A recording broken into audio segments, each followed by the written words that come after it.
Welcome at the next installment of our Painting Buddha Academy videos. We will learn about how to paint fur on this miniature here that you see. He's called Aanchuth, the cursed warlock of the Gabraks, beastman miniature from Mears Miniatures. It's a nice miniature. We changed some things about it. For example, we swapped the weapon because we thought it's a more primordial, more basic weapon that fits the beastman's wild nature better than the sword that he had. And as you can see, we painted some parts that, like this little crab armor that he has around his groin. You also changed the position of the head? Yeah, exactly. The head usually was more... looking downwards or something. You know, the neck is an important part at this miniature, I think. I wanted him to kind of guide the troops or his fellow beastmen into battle. So actually the orientation of the banner is also variable. You can change it. So yes, I wanted him to walk into battle. So if you take a look at the miniature, you will find that it has different types of fur, actually. It wears this cape made of a rhino. What about his chest and arms and belly area?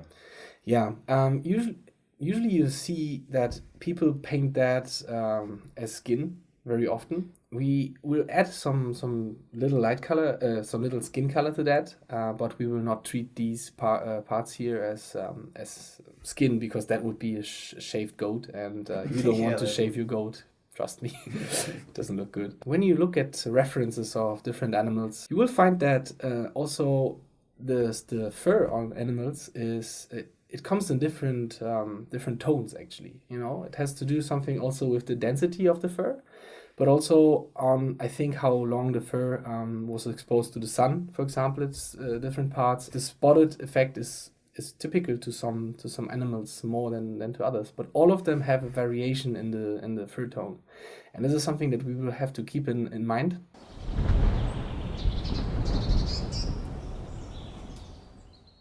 Okay, so let's start with the woolly rhino here on the back. For this, you can see on the palette, I've prepared some colors. As always, our highlight colors here. These reddish tones here will be the tones I will use for the skin of the beastman itself, and for the rhino, I will go into a more grayish fur tone in order to see the difference of his own fur and the fur that he has harvested somewhere. The darker tone is a Shardon Granite from the Foundation range of Games Workshop. Altogether with a Deneb Stone, which is a bit lighter color, like a sand color. And here I have some black also, so it all merges together. I will take all of these and make a grayish lighter tone.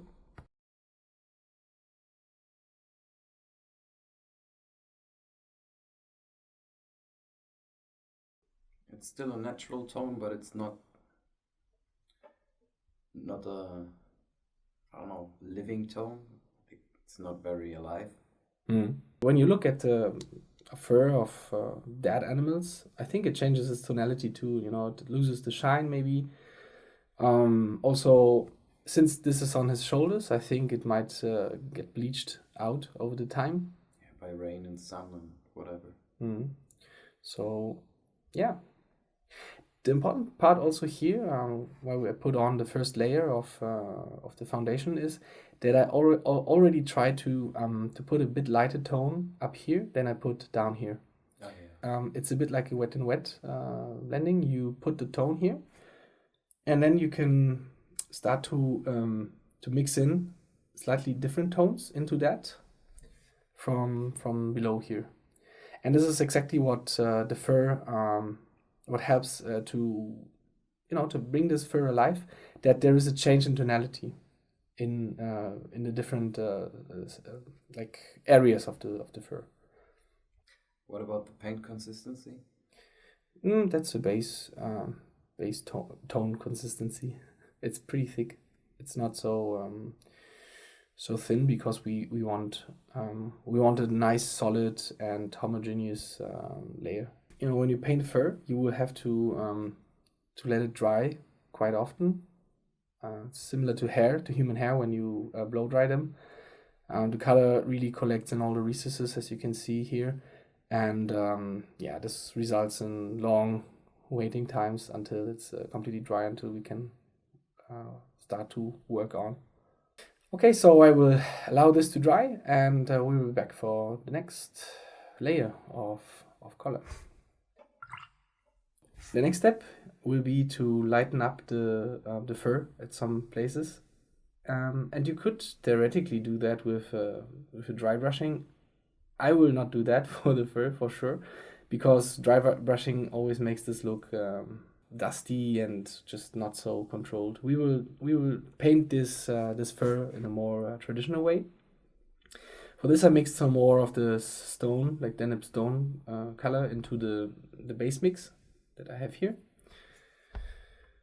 So look like this. And now I will try to work out certain areas of the RHINO with more light.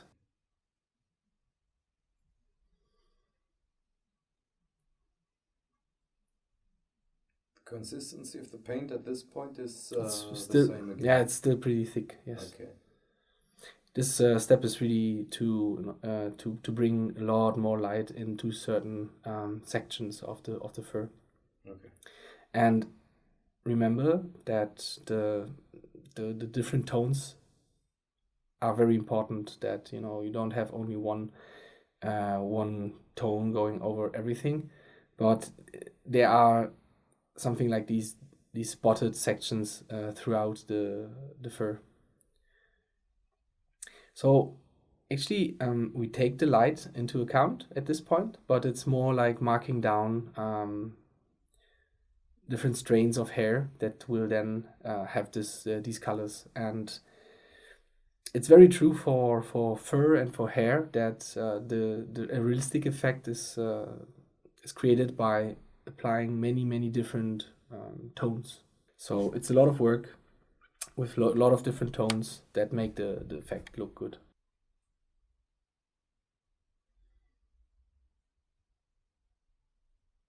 Also here, I think I want the face to be the lightest spot in this section.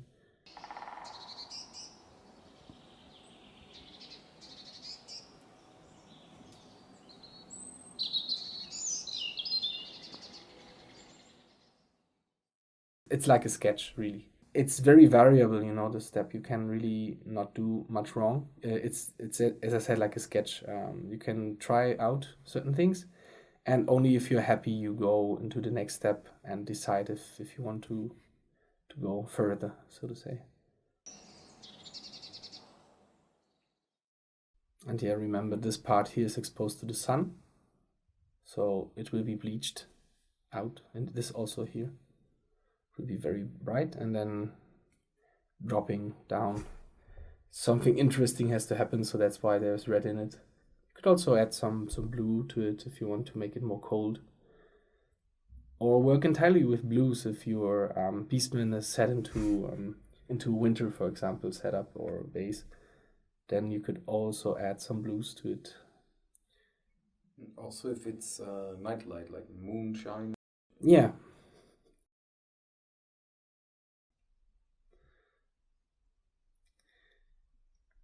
And, the miniature itself, it has quite a strong maritime impact to it. If you look closely, this is here looks like the shark jaw. Yeah, like shark jaw. Then here's the crab here.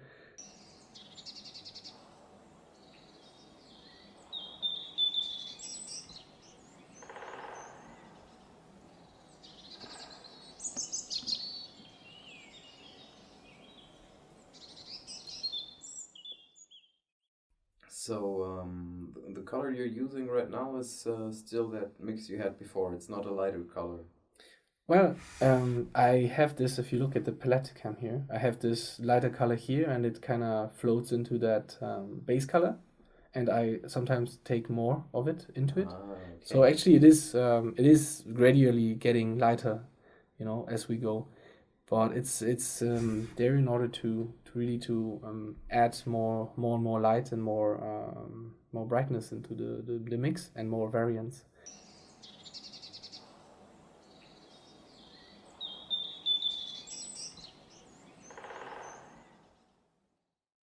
Yeah, so you see, you can also add some bit more of the brown, of the reddish brown tone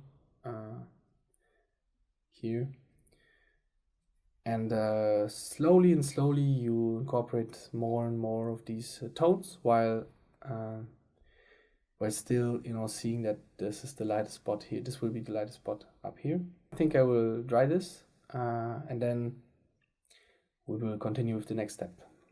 Now we will put in more highlight into that using the fur base tone and adding a little bit of ivory to the tip. You've seen it quite often already in our videos, the loaded brush technique that Ben uses quite a lot. And with this technique, we will add even more light to certain strains of the hair here around this area here.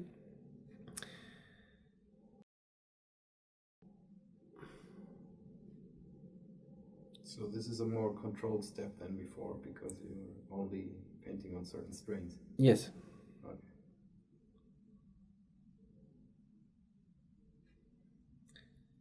Because yeah, the upper part needs more light really.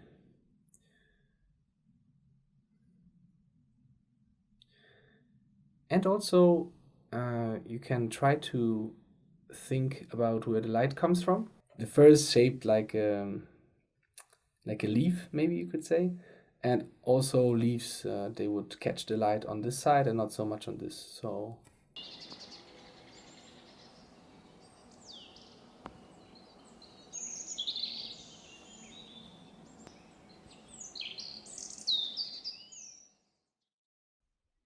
still, this is not the shine of the fur, but like a lighter kind of fur. Try to differentiate between the global light and the detail light. So this would be like more like a global light. Get the overall situation, and if this is set and you know the sketch is good, then you go in and start to become more and more precise and more small.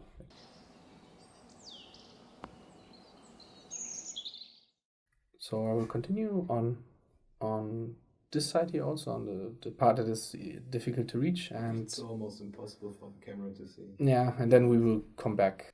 The next step will be to use the dark brown model wash from Vallejo to bring some little bit gloss or like satin shine to certain areas, and also to bring together the some of the colors. Is this diluted paint or is it right out of the pot? No, this is diluted, quite so. We will apply it. Okay, now I can see. Yeah, like this. All right, and we put it not on everything, but mostly from the bottom, and work it up slightly here into the lighter areas. You took some water there. Yes, this was water. So I put it here, for example. Then I clean the brush and I pull it into the lighter parts just a bit. And for the topmost part here, I just use, you can see it's very, very faint. I use something like this and put it up here so it gives this impact of the tone that I want, but not changing the color too much. Fur like this collects a lot of humidity, and the hair has a little, you know, shine to it. So this is what this step should do. It just incorporates just a little bit of the tone and gives this satin finish to it.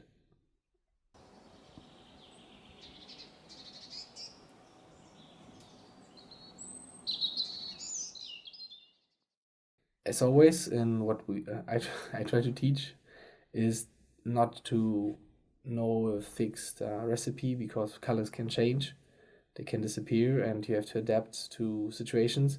It's way better to know what the result that you want to have to look is, you know, the effect. So you can really go and look for different colors and experiment a lot also on the effect, rather than trying to execute instructions. It's really no use. Yeah, makes sense. We will come back when this layer is dry. It will look very different than now. You will see it in a second. As always, when working with resin miniatures and a blow dryer, keep in mind that it gets hot. And we had this in the previous edition with the Horus miniature, that certain parts started to bend. And also this, you see, it's very very soft now. So be careful. Ideally, you have a blow dryer that also can blow cold air, because you only need this to condense the water from the color, and not really to warm it up. Okay, so as you see, we changed the brush, because now we leave the global light, because I think it's quite good. You know, the sketch helps me to know where I put the local light, and for this we changed the brush to a bit smaller brush. And the goal of the local light is to enhance the contrast and to build a little detail that is not there in the sculpt necessarily. Again, having the base tone in the brush and adding a little bit of the ivory tone to the tip. And then we paint little light edges on where the light would hit the fur.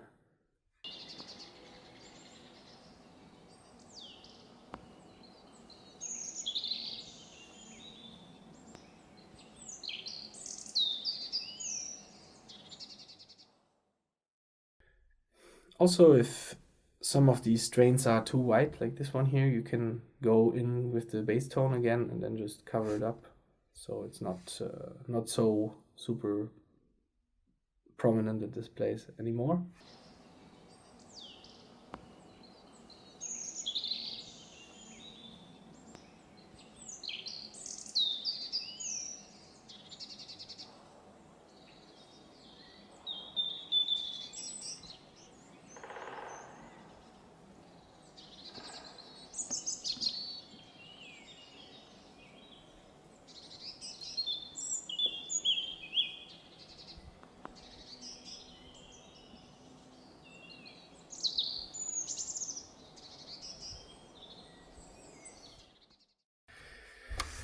Okay, so you see in this upper part where we were aiming at, the light is building up really nicely with these little hair strains here. Also, I will add, I think, a bit more highlights on the head. No? Yeah, some highlights here. Also, maybe a little bit of a reddish tone here. I really think it will help with this. The head pops out more, like here, and then yeah, this will be the focal point of the back.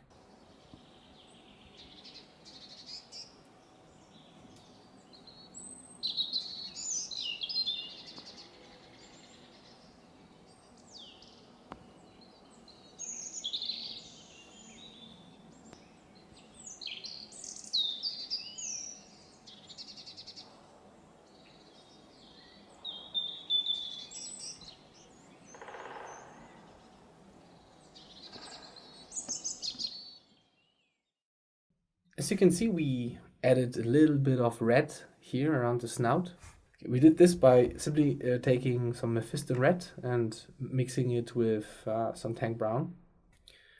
And then we applied that in a very glaze-like, very light color here. I think that's good because it brings all the nice little detail that's on the RHINO head there. Mm-hmm. I also think so, that it looks a bit bloody in a way. Yeah. So it looks pretty brutal. Also here, you know, that maybe it has been slain not so super long ago, and the blood has dried down there. Yeah. Also, it helps to really to also here to bring out some of the details, as you just said. So in general, I think that a little bit more of the tank brown could help us to bring more contrast into the hair. So we take it pretty diluted and apply it from the shadowy side of these individual strains here. So you go in between the strains with the tip, Yes. Okay. And therefore, yeah, work on the contrast, help to set them off one another a bit, you know, to make them more easily differentiated. So after this step of applying a bit of the tank brown to give it a bit more reddish impact, we can also take some of the brown ink that I have in this little cup here on the palette. And the brown ink is a very dark color that will also leave a very dark gloss to it. And if I now have some spots that I think would look better darker, like this here, I will just apply a tiny little bit of it here, clean the brush, and then help it to find its way.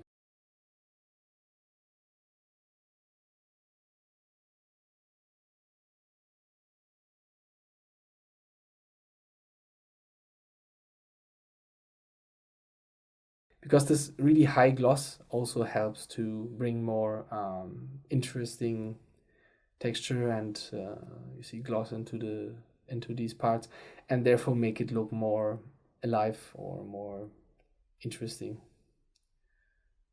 Yeah, also it might get dirtier and wetter, like down there. Mm-hmm. But really use it carefully and don't go crazy with it. Just some spots like here, there, and maybe it's some little bits here. Maybe also in the eye, very carefully. And here in the nostrils. I might later go in with something like a light color like this, and add some little dabs here and there. But I will have to see that afterwards. These are decisions that I will leave for later. For now, it's good. And I think we together. You mean to make it all fit together in the end? Yes, yeah. To harmonize it in a smaller scale. And yeah, the next thing I think we will paint is the fur and his chest and all this. So this is the result after putting on some additional highlights, especially in these darker areas. Also, you know, they are much smaller than the ones here. But this is exactly what we have to do. That in the dark areas, the highlight will just set on the very edge of the hair, and up here it's more. It's a bigger area that is highlighted. Also, the little highlights on the RHINO here really help to show that this is a different texture than the fur. Is the horn finished like that? No, I think I just blacked it out and then added just a little highlight on top here, a little gray. It's not finished yet. I will correct this later when I go and work on the horns. But I wanted to see how it looks, you know, when it's a bit cancelled out and not so prominent.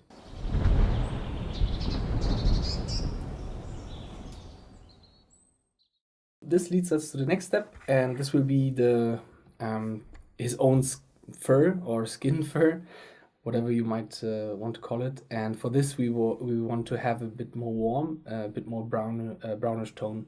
I have a variety of warm browns here on the palette. This is here some Kaltan brown, some vermin brown, then some terracotta. And this here is a P3 color called, I think it's Iridian Flesh or Iridian Flesh. As I explained before, it's important to have different zones of brown tones when you paint fur, especially true for the face also. Yeah, so you see the mixture of these tones all together with a little bit black and tank brown will result in a base tone. It's again like a base color. It's pretty thick.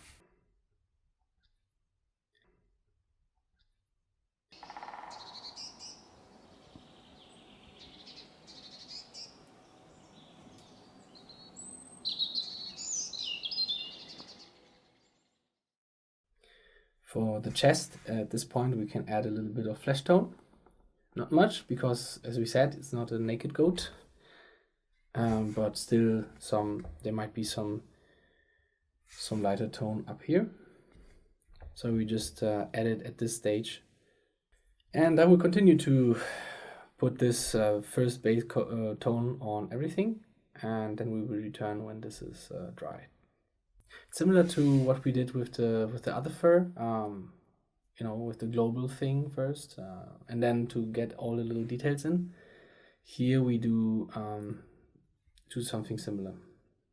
So we try to build up the volumes first in general, you know, the global volume, and then we will get in and paint the little details in there. How thick should be the color For this step? It's also pretty thick, you see it here. Covers, I think it's something like a layer color.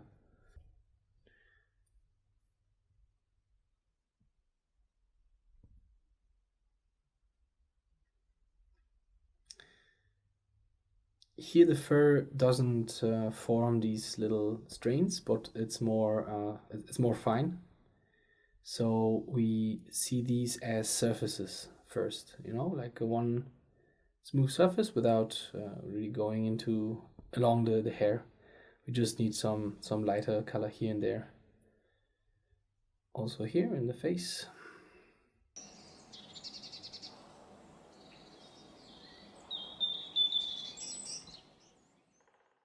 It's also good to have quite a big portion of base color prepared, as you can see here on the palette. I have this puddle here, and this always stays, so I can always have it and use it for different things, like lighting it up or toning it down.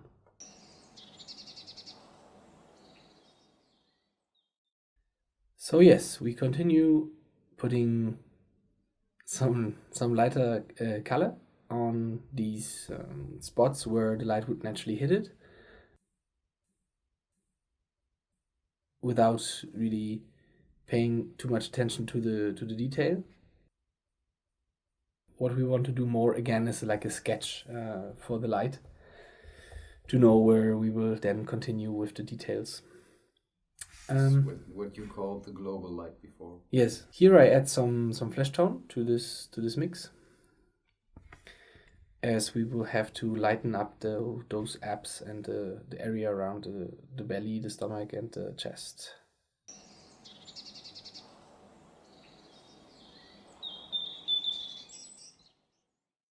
And also at this point we can again add some of the darker color and use the still wet surfaces to blend it in just a little bit in between, so it's not so, the contrast is not so super strong, and the sketch will be a bit more blended actually, and not so brutal on the eye, so we can slowly build up a smooth blending here.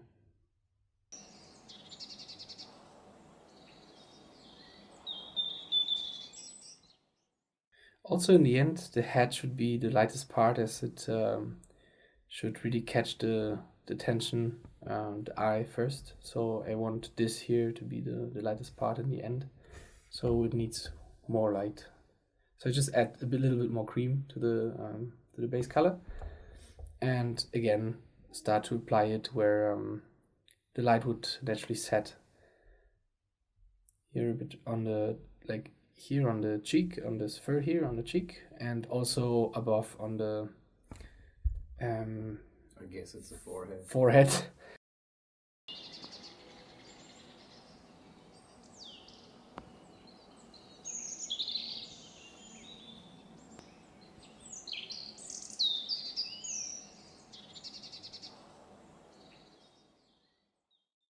Now I have added a little bit more tank brown to the palette. Okay. And here I still have some black. And I will use this to set some first shadows onto the skin and the fur. So we go pretty diluted and start to put it here, for example, where the belly is, in these underneath these ab muscles here.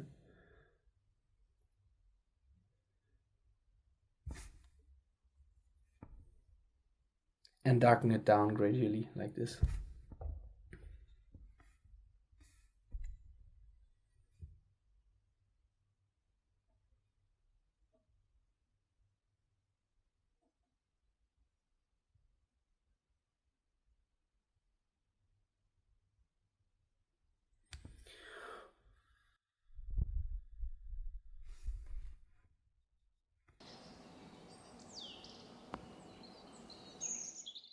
yeah, you need to allow it to apply the next few glazes like that.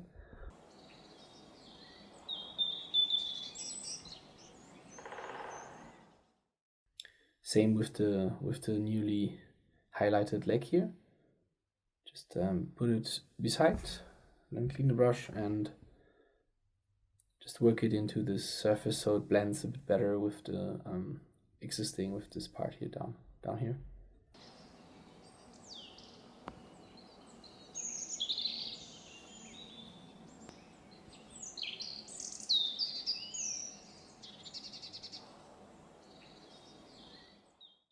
Same goes for the face. It needs some shadow here under the eyebrows, and here around the mouth, and here underneath the chin. I think the other parts are pretty difficult to reach. You mean the right side Yeah, of the face? here, so I will do this Okay. off cam, and then we'll be back for the next step. And also we switch the brush to a bit smaller one, as we now again go into the bit more local detailing of the elements. So, for example, here on this leg. Will you be painting single strains? Or? Yeah, you see, you hold your brush not like this, but you hold it sidewise, and then you try to hit some of the peaks of these strains here.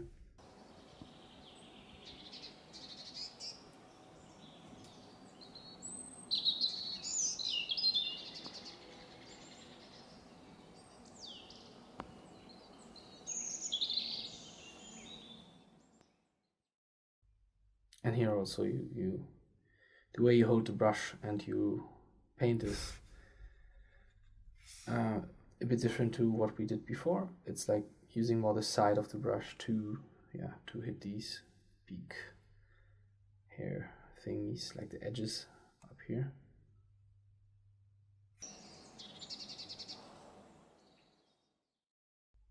Also, you can try to hit some of these edges here in the darker areas to make them shine out.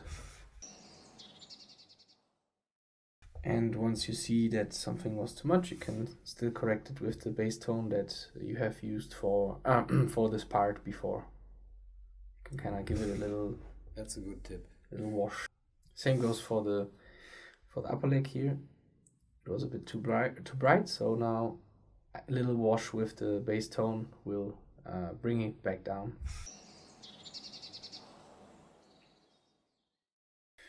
Okay, for the chest, it's a little bit different. We do nearly the same. Like we mix the base tone with a little bit of the skin color, and then we add some white, and then we start to set the highlight on these abs, but in little strokes. So that it resembles fur, or yes, what's the okay? It resembles a little furry texture there. Actually, I was a bit too light here, so the effect was too dramatic. So we start slowly. What do you mean it was too dramatic? The surface was too big? For the very light color? Or? No, the difference between the tone that was already on there and the one that I applied was too big. So I that light should only be for the very last highlight. Yeah, it should not be so strong, the difference. Okay. So this is better here.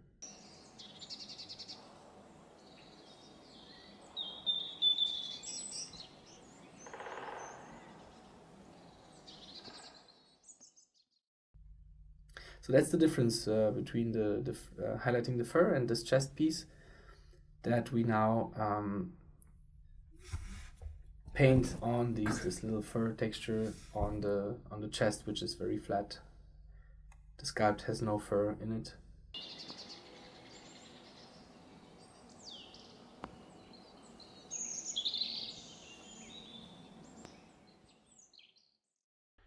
And also when we went too far, we can still correct it with the base tone with a little bit skin color here. The color you're using for the corrections is very diluted, isn't it? Yes, it's Okay. also here I took some of the tank brown again, the shadow color, the light shadow color, Okay. and then I can again like correct the here for example these. The deeper shadows. Yes, and yes. stuff like that. Okay. And correct them. Can really sculpt to some extent with paint, and sculpt also things that are not there.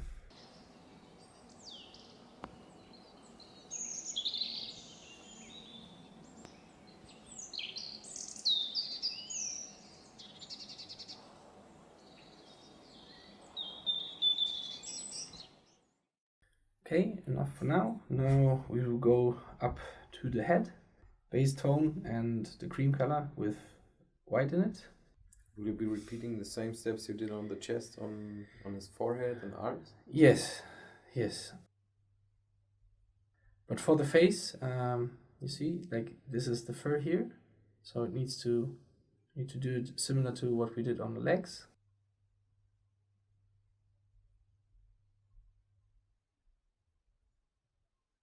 And then a bit more controlled highlights on top of the head with the loaded brush technique.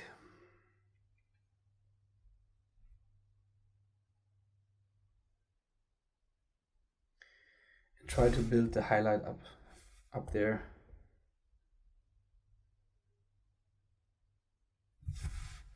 In a more classical way. Hope you can see it on the camera and that the standard is not.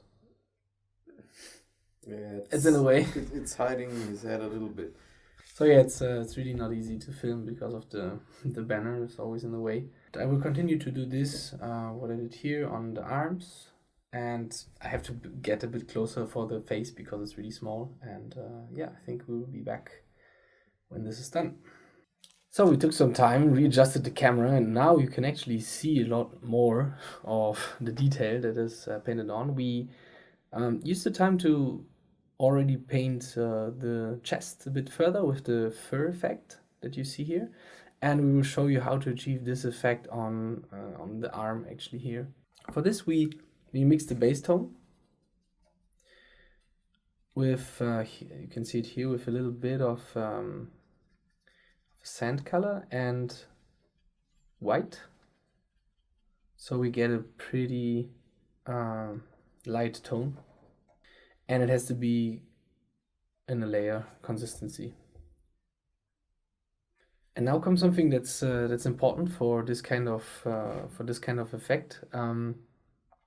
We want to paint on like little hair pieces on a surface that's flat. In this case of this chest muscle, for example, it was logical that the hair would start here and kind of fall down in this direction. Here we choose this direction too because of the of the dynamic of the whole figure, and we thought that maybe there might be some wind coming and blowing his chest hairs. And also it's not only one color that we add here now, but it's like 3 or 4 different colors. When you look closely, there's also some darker lines in between these light lines. For the arm, I think we paint the fur going across the arm like this.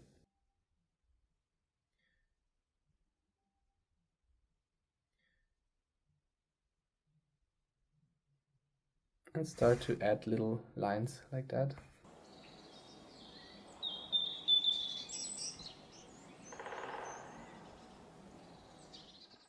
You should not go crazy with the fur all over, but yeah, maybe look at your own arms or you find a very hairy friend and look at his, but then you will find that yeah, where to put the fur. So maybe like this. So this was the first color, right? Second one will be a bit more grayish.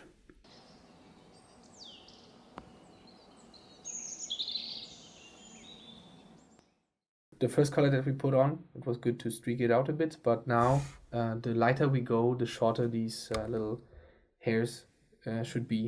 It doesn't look natural if it's just running all over the arm. It's not so good. It's better to have like little dabs. Yeah, it's supposed to be short fur and not long hairs. And now you see they are quite bright, so we will mix a shadow color of some darker hair with the Charadan. That's similar to the color that we used here, so it's more harmonic. Brings the colors of the figure together nicely.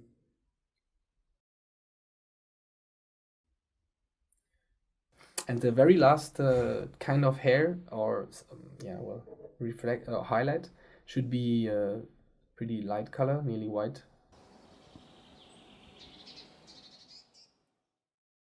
And in this I try to hit some points that have been created by the hair that has been set before there. Like, okay, so as if it was like the highest point in that little bush of hair is there. Yeah. Okay, so I think I will go on also here on the legs. I will put more highlight on now that I see how bright this is. This here needs more. There's definitely a difference in brightness on his legs. This is where we are now. Here on the arm, I went a bit too far with the white, so I think I will mix a little Charadan with some tank brown into like this mud color that is not really gray and not really brown. And in this case you can drag it in and easily tone away the white again. The next step would be to tackle the face, to go into the face a bit more. I already blacked out these the horns. It's just a like a dark color in order to lose the white, because the white is very distracting, and as soon as you put any color on it, you get a better feeling for how the whole face will look. The teeth got a little green color, that's a commando khaki, and a wash with Devlin mud, so nothing. He's got a little bone inside his nose. Yeah. Like a septum piercing or something. There will be a bigger part on bone in general, but I will show you what I mean by mixing a little bit cream color and just very briefly putting a bit more light on these parts here on the teeth. Was it some bone color, ivory, or? Yeah, that's the commando khaki with just a little bit ivory in it. Oh, okay. Just to so you can see how the elements that you could not properly see before then start to really pop out. Yeah, start to change the how the face is perceived. You can see it like that. So now we go for the eyes. I have seen a lot of goat eyes recently. And it's really, they have very peculiar eyes. The iris is. I think they're really the creepiest animal eyes. Yeah, that's true. So they're yellow actually, and then they have the black, really tiny black iris. Okay, I wish you luck now. And yeah, thanks. Pressing all the thumbs again.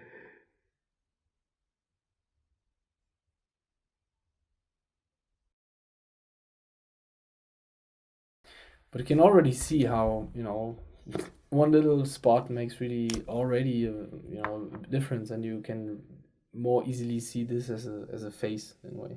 Especially since the eye sockets were really dark and the yellow pops out.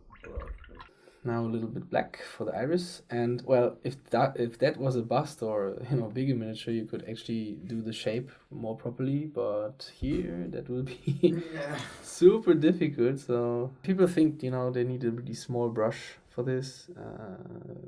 Doesn't hurt, but the tip is more important actually. Now let's see if I can make this this.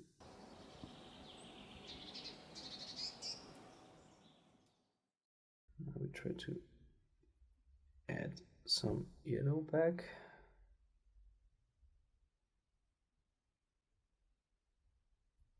If you thought that's it, think again. You still need a little reflex in there with white, which is always the biggest fun. And you want to place this in the black portion of the iris.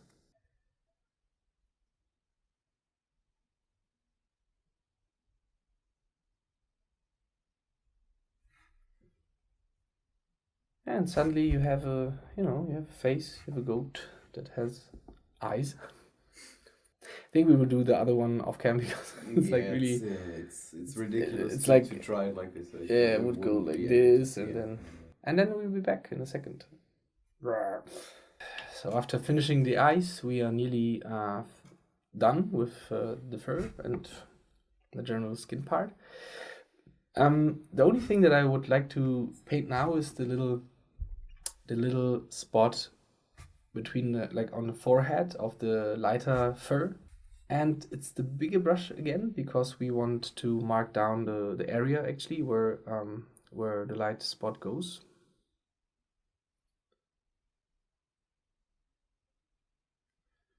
So yeah, no big secret to how to do it.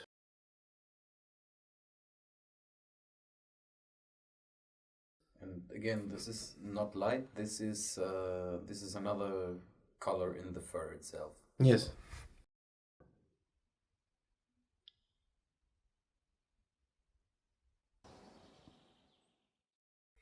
And now we switch onto the smaller brush because now we already enter the finer detail.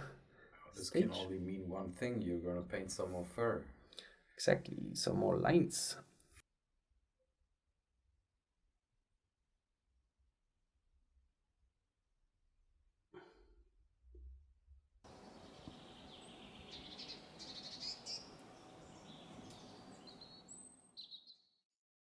Okay, now this looks a bit rough, so we add some a bit darker lines to split these bigger lines up again.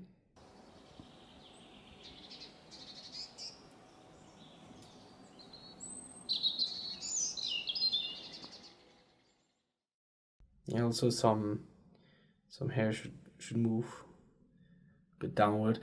It looks more like fur when it kind of follows the same direction and patterns as the rest of the fur. Okay, so yeah, for now that's it. Bones, horns, and hooves are the next in the next part. So thanks for watching this part. Hope you can use some of the things you have seen here and paint your own fur accordingly. Okay, so thanks also to Matti for his expertise once again, and see you in the next part.